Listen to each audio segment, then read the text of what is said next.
friend. What brings you here today? So this is Porsche. Unfortunately, the past couple of weeks, I noticed that she has lost some weight. She's had frequent diarrhea, maybe 4 times a week. And she's also had a loss of appetite, and she has been vomiting.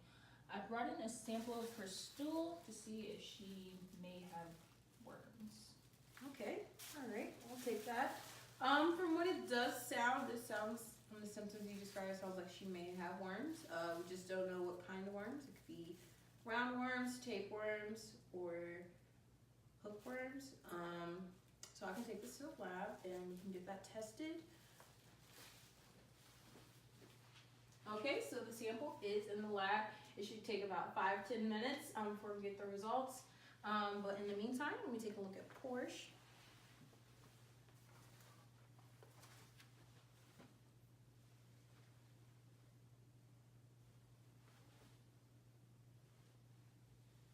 Okay, can I? Good girl. So what I did notice on her anus, she does have proglottids. Those are white cream segments that are released from tapeworms that contain the eggs of the worms. So that does indicate that she does in fact have worms. All right, so she does in fact have worms. So I'll be right back with the results from the lab. Great.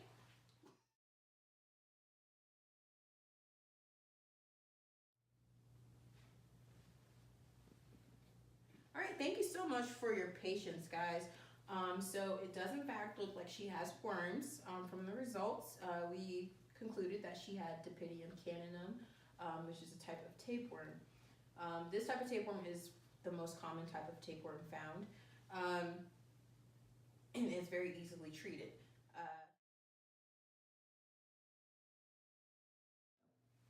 Okay, and just to give you a little bit more information about the tapeworm itself, here is a diagram of the tapeworm life cycle. So it initially starts when a larvae flea ingests the egg of a tapeworm. So then that flea then develops into an adult flea, and it contains the tapeworm still in its digestive system.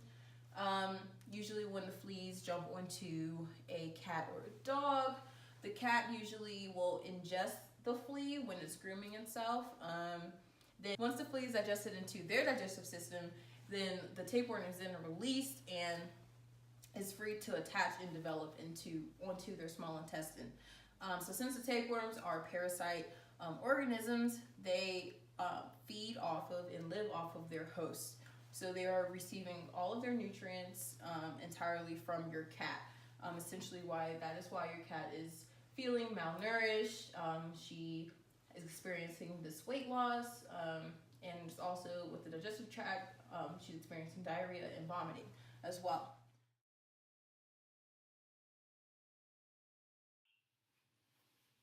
More often than not, tapeworms do not produce obvious symptoms in cats other than the worm segments or the proglottids that are found in the feces or near the cat's rear end. With these very subtle symptoms caused by the worms, it is very strongly encouraged that if a pet owner does suspect their animal of having any type of worm, that they have them brought into the veterinarian to have them properly diagnosed and treated. If a parasite is left untreated, it can be detrimental to the animal's health. The constant vomiting, diarrhea, dehydration, and in some cases anemia can weaken the immune system of the animal. When the immune system weakens, it makes them more susceptible to contracting more infections or diseases.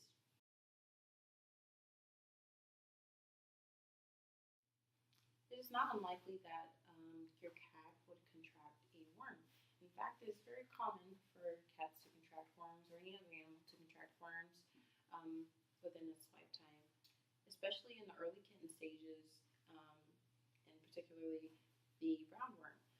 So the roundworm is the most common parasitic worm found in both cats and dogs. Some worms, such as the roundworms, can pose threats to humans as well if the animal goes untreated. The humans can actually get infected with the worms as well. In order to reduce the risk in for yourself as well. It is important to practice safety precautions. Since outdoor cats are at a higher risk for contracting worms due to being more exposed to fleas and to other animals that may be infected with the tapeworm, I would suggest maintaining a quality flea or tick medication for your cat, keeping up with it on a monthly basis, and being sure that it's properly applied so that it is properly effective. I would also avoid allowing your cat to ingest raw meat, as it just increases the risk of potentially ingesting one of these tapeworms. I would also encourage you to reduce the amount of contact your cat may have with a host of a tapeworm, such as a rat, a mouse, or any insects that may be outside. Although contracting a worm is very common within cats and dogs, it's very essential to try to prevent and take preventative measures when taking care of your cats and dogs, and also yourself and your family. All right.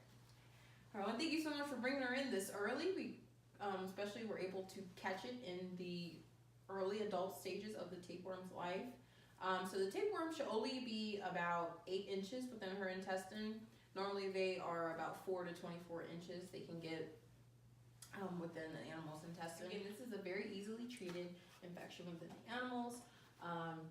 So I'm going to go ahead and prescribe Porsche with Toronto, which is a dewormer that is used for various types of worms, including tapeworms. It is a single dose, so it is a single tablet that she will have to take, and I suggest that she takes it with her dinner. If you see any signs of the tapeworm still persisting either on her anus or within her feces, please give me a call back, let me know, or you can bring her back in for a checkup, or just let us know if we need to up her dosage or anything. All right, great. Thank you so much, Dr. Piggott.